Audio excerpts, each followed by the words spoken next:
Los Angeles County has the second highest homeless population in the United States, according to a government report. The nearly 55,000 people who live on the streets also includes many students. In this special edition of Valley View News, we'll take a look at how homelessness affects CSUN and the community. We'll also take a look at what organizations are doing to try and help. Hello and welcome to this special edition of Valley View News. I'm Corinne Hafuda. And I'm Cameron Parrish.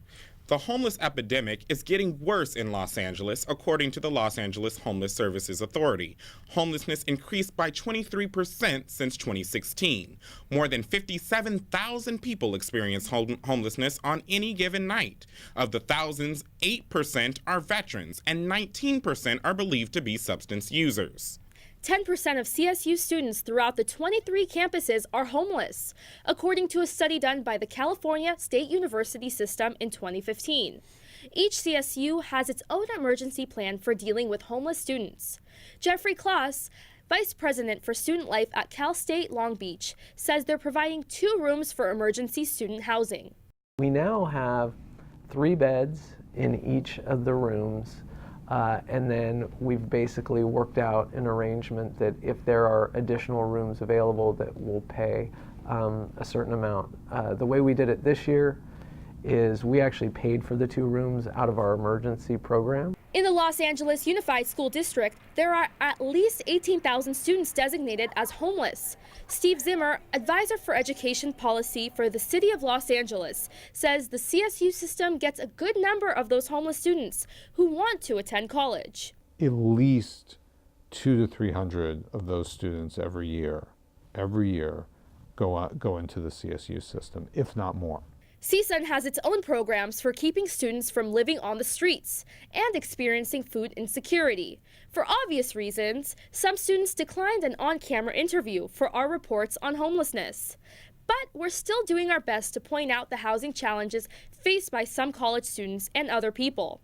We also look into some other solutions at hand. Some CSUN students who went through homelessness did manage to bounce back. Bryant Matthews may look like a normal CSUN student, but he's actually part of a nationwide epidemic where rising tuition costs, low minimum wages, and expensive rent has taken a toll on college students. At one point, Matthews lived in his car for 2 months. There were days where I was just like I'm in my car, this thugs, like, I'm all by myself, but at the same time, it's just like, you're doing it for a reason. Matthew's reason was to return to school. He spent 2 years working 50 to 60 hours a week. He saved enough money to return to CSUN this spring semester. Now he lives just a few blocks from campus. When CSUN students don't have a bed to lay their heads, some find cars as an alternative. Valley View News reporter Ambara Rodriguez introduces us to one student that did just that. Of the 10% of CSU students who are homeless, CSUN has programs to help its share of students in need. One student, Jonathan Juarez, talks about what he went through when he had no place to stay. I left home due to my stepdad. He wasn't the best father. So I just decided to leave home. I couldn't take it anymore. And I was going to college, so I didn't want that burden on myself. And then I moved out from there to the dorms, but during the phase I was moving out, I didn't have anywhere to live. I didn't know anyone here. So I had to kind of sleep in my car. As a student, Jonathan had to balance life while living out of his car. He says he showered at the Student Recreation Center on campus. He parked and slept in campus parking lots. He says getting into the student housing was a saving grace and got him off of the streets. My living situation, my whole life situation is much better than it was then. Like Jonathan, many CSUN students face housing insecurities. Financial aid counselor Myra Arule says there's no way for the school to determine how many CSUN students are homeless. The school handles each situation on a case-by-case basis. CSUN sophomore Naomi Aguyo was also helped by the same CSUN housing assistants that helped Jonathan. I went to financial aid and they were helping me out, and I kind of explained to them, what happened, and if it wasn't for me being here on campus and studying, I pretty much wouldn't have a place to live. Senate Bill 307 would require state, independent, and private education institutes to determine the extent of homeless students on their campus. In Northridge, I'm Ambar Rodriguez for Valley View News. Many people aren't sure just how much they can directly help a homeless person. Some give panhandlers money, others donate to charity. I spoke to a family with a CSUN connection who reached out to a person without a place to live. God is these ghosts, demons on my back, shadow creatures in the crack attack. Jose works. He is also a 40-year-old rapper, but he's homeless. He found himself being rescued by a CSUN family. Caitlin DeRegla has known Jose for 4 years. She asked her mother, who attends CSUN, if he could stay with them. I didn't know that he was homeless, but then when I found out, I asked my mom, and it was only supposed to be like until he could find another place to stay. And before Jose ever came to live with Lisa and her daughter, he was living here at the Sunland Recreational Center and Park. Sleep at the park because it's the safest spot. Everybody's around you. Sometimes at night you don't sleep, so in the daytime you go to the park and take a nap or refresh or whatever, hit the restroom. Caitlin's mom was nervous about letting Jose into her home, but knew she had to help. I feel bad. He's on the couch, and he deserves, just like anybody else, he deserves dignity, and he needs a room, a bed. Lisa and her daughter set up a GoFundMe for Jose to get him a place to live. So far, they've raised over $100, but their goal is $10,000. In Sunland, I'm Cameron Parrish for Valley View News. Because Los Angeles has the nation's second largest homeless population, there are many fronts in the war of homelessness. Valley View News reporter Marissa Martinez found that one of those fronts is in a church. She went to a Santa Monica church that works with UCLA students who work with other students suffering from housing insecurities. A Santa Monica church is home to 10 homeless students around the Los Angeles area. Mount Olive Lutheran Church is the first in the nation to provide homeless students a place to live. The Bruins Shelter is a nonprofit organization run by UCLA college students and volunteers. Reverend Eric Schaefer says it's rewarding to see students help other students. I say to the student volunteers whenever I see them that really this is a triple impact. Of course, the most important impact is on our residents. We're providing them this safe place, secure place where they didn't have that. Students ranging in age from 18 to 24 can apply to stay for a semester. Supplies such as food, personal necessities, and household items are all donated. The faculty offers students a place to study, 3 warm meals, and a place to sleep while they finish their education. We feel fortunate that we're able to give something to the college kids that need shelter. The Bruins Shelter believes if people can be sensitive to homeless students, then there's hope for helping the overall homeless community.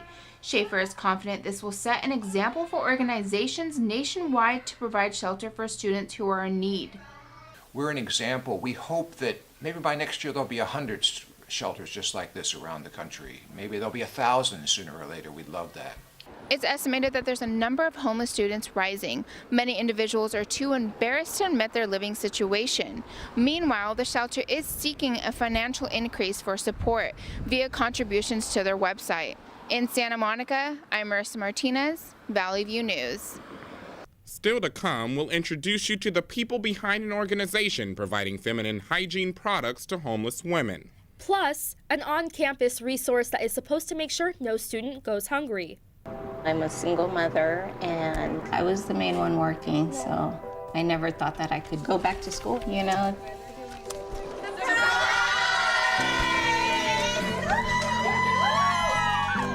My sister, my mother, everybody wanted to help me with my kids.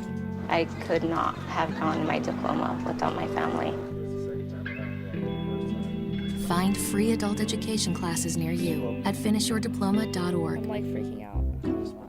I'll never forget the day our landlord called and said, read your lease. No pets allowed. My owner tells him my dog ate the lease, but that didn't work. And now I'm stuck in a shelter. But this pit bull is ready for a new crib. I'm loving, loyal, and play well with others. So don't be intimidated by all my muscles, because the biggest one I have is my heart. That's right, I said it. I'm an in-ear drum. It's fine that other people like you. It's more important that you like yourself. And I'm comfortable with every part of me. Meals on Wheels coming to my door as someone who's housebound assures me that I'm not forgotten. They care that I'm okay. My name is Asha Ida Bell. America, let's do lunch. Drop off a hot meal and say hello. Volunteer by donating your lunch break at americaletsdolunch.org. Maybe you can make retirement happen. After all, you made her college years happen. Opening that education savings account when she was little. Spearheading a campus tour. And another, and another, and another, and another. Bam! Deciphering financial aid. She was like, what? But now she's like, you waste planning for college. Now get the tips you need to get on track at aceyourretirement.org.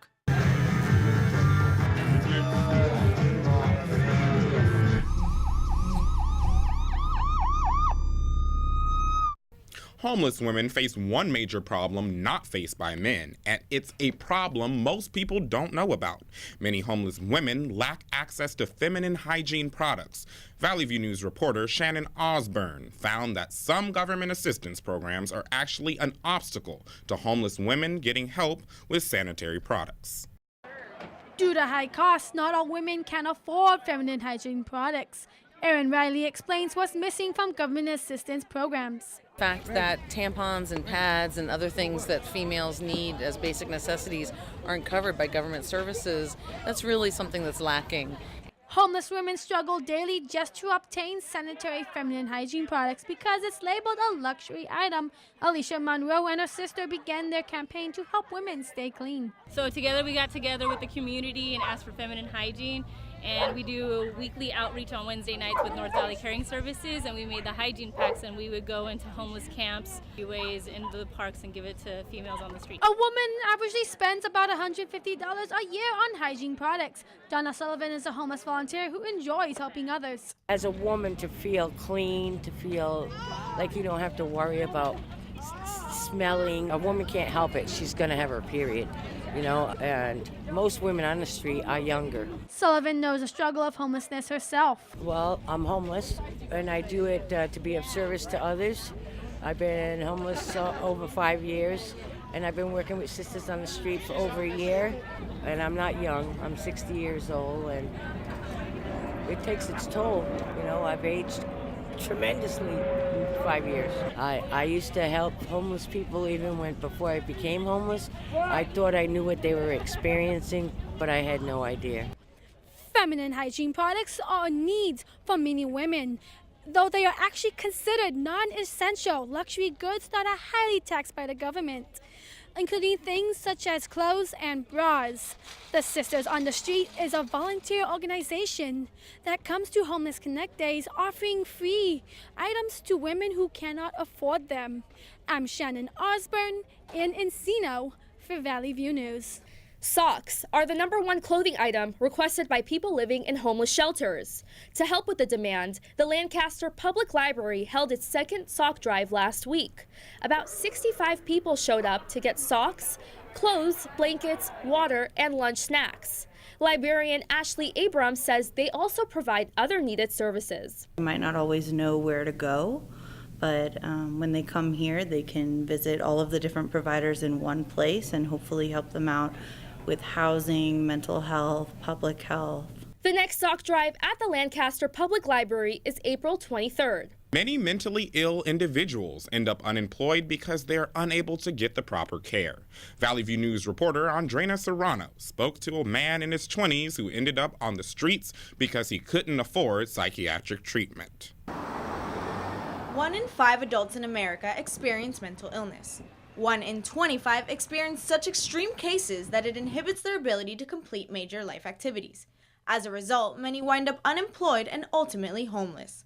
26% of homeless staying in shelters live with severe mental illnesses. Mentally ill has a negative connotation.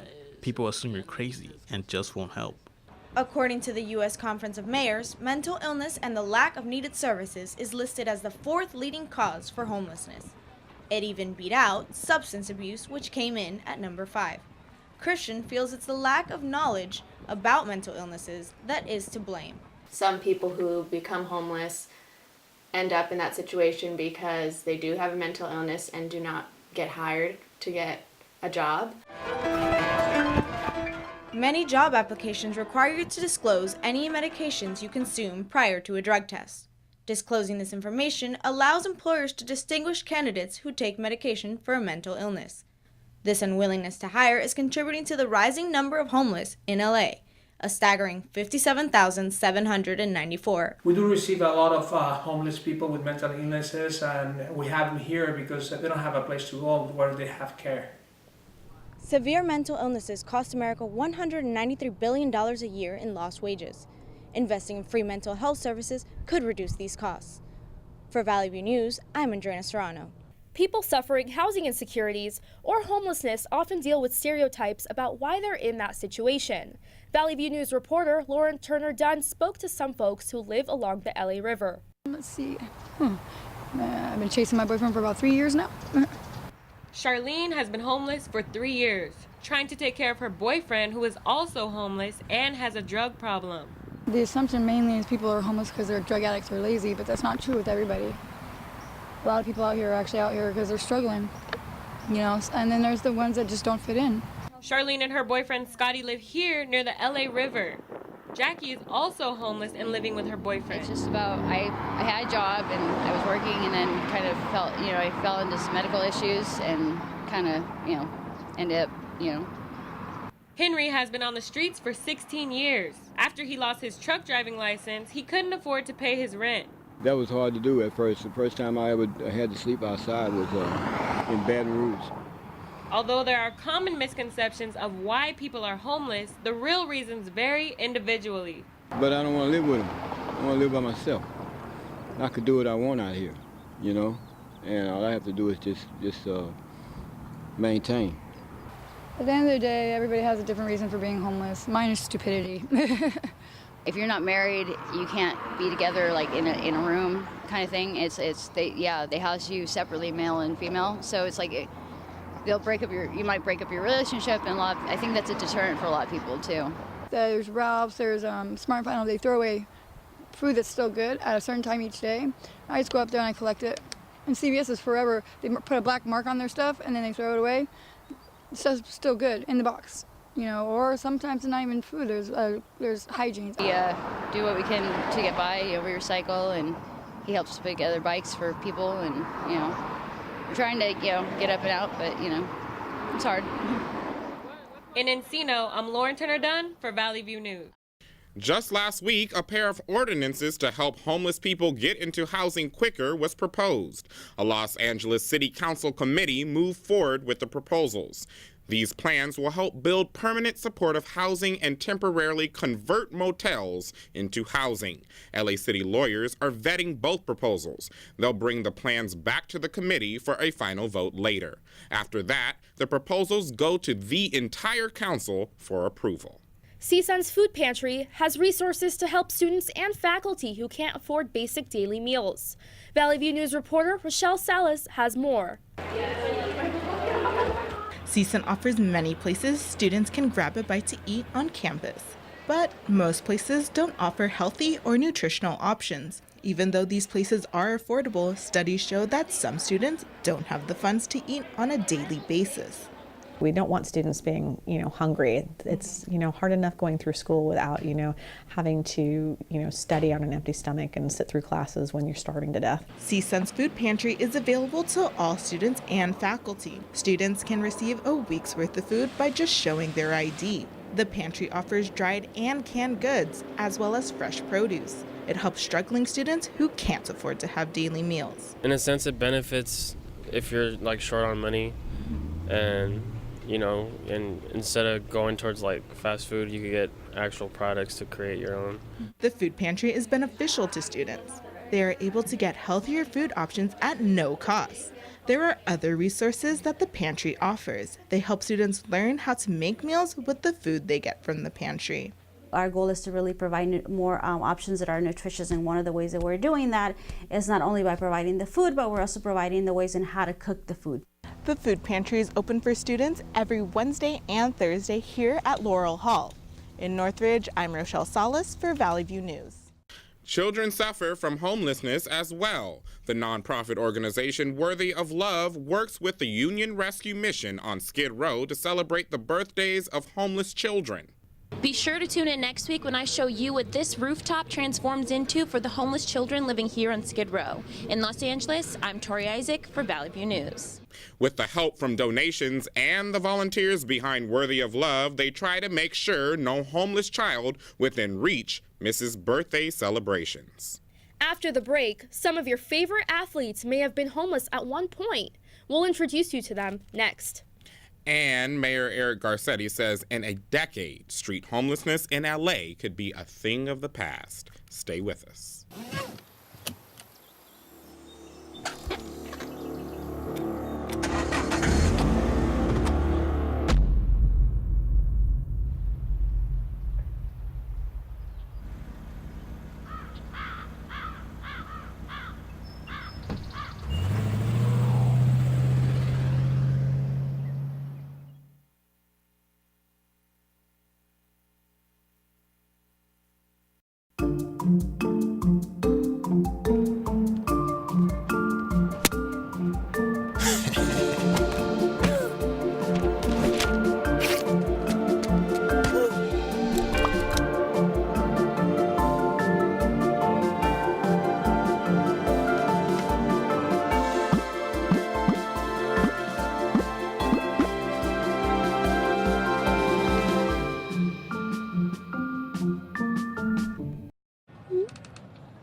Don't ignore the subtext. It's on us to intervene in sexual assault. Because we can. Take the pledge at itsonus.org. Got a quarter?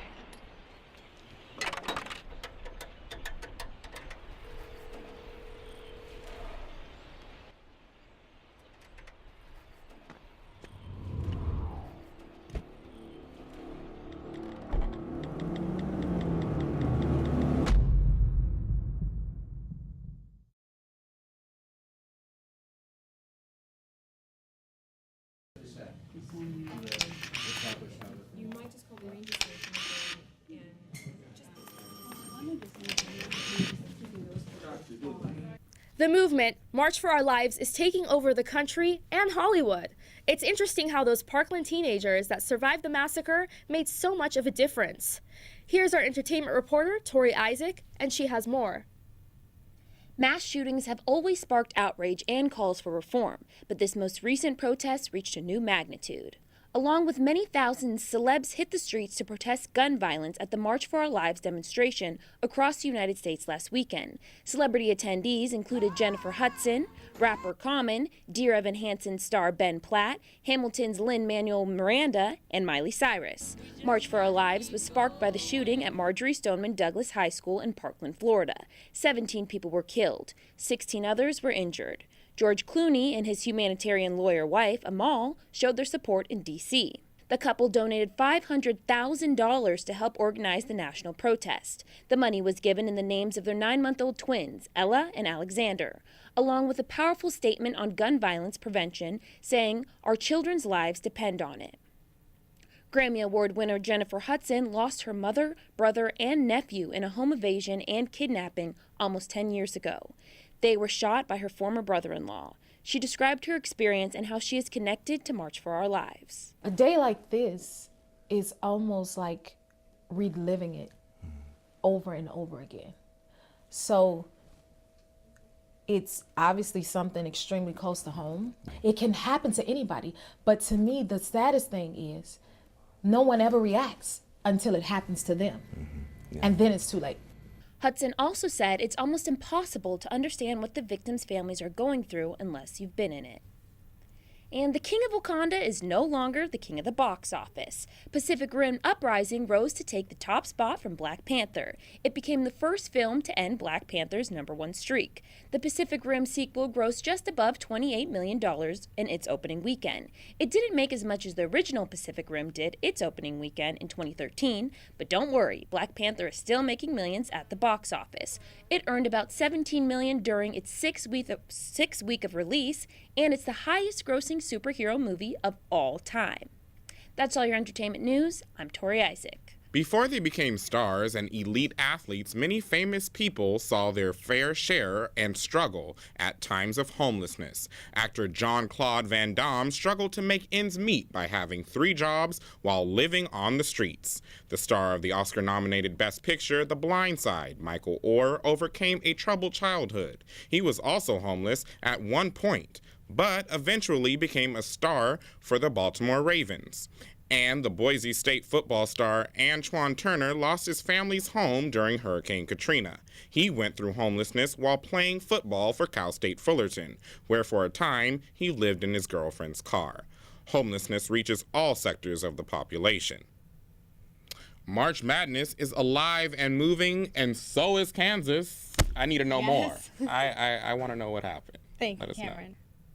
The Kansas Jayhawks are Final Four bound, and in an OT showdown at the Midwest Regional Finals, Kansas pulled a win over Duke 85-81.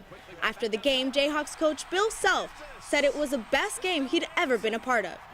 Though the game was filled with many NBA prospects, it was a sophomore who stole the show. Jayhawks Malik Newman blew up in the second half, putting up a total of 26 points. Newman kicked off the overtime with a three-pointer from the corner, giving the team the lead. Newman kept the momentum going until the last buzzer. He put up all of Kansas' 13 points in overtime. Kansas will play Villanova Sunday in San Antonio. March Madness also got a little spiritual. Sister John Dolores Schmidt blesses the team before each game. She also gives the players a scouting report before leading them into prayer. Even though her picks were a bust, her Cinderella dream bracket has Loyola winning it all. Loyola will play number 3 Michigan Saturday in the Final Four showdown. Underdogs Loyola Chicago averaged a 3-point victory margin to win in first round, second round, and the Sweet 16.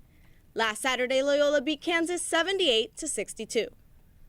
Get out your peanuts and Cracker Jacks and dust off those fantasy teams. It's baseball time. The season kicked off Thursday in Miami with the Cubs playing the Marlins. This year features the first full slate opening day in 50 years. The Dodgers play the Giants home in Dodger Stadium. Defending champs, Houston Astros play the Rangers away in Texas. That's all for sports. I'm Andrena Serrano. Thank you, Andrena. Los Angeles Mayor Eric Garcetti says he will end the homeless problem in LA. Since his first campaign in 2013, he vowed to end chronic homelessness. Garcetti wants to cut LA's unsheltered homeless population in half in the next 5 years. He expects the homeless population to be reduced by 2028. Part of the plan is for the homeless people to be quickly identified and to be provided housing in a quick and timely manner. Thank you for joining us for this special edition of Valley View News. Next week, we feature new looks at homelessness. I'm Cameron Parrish. And I'm Corinne Hafuda. Remember, for news any time of the day, go to our website, sundial.csun.edu. See you next week.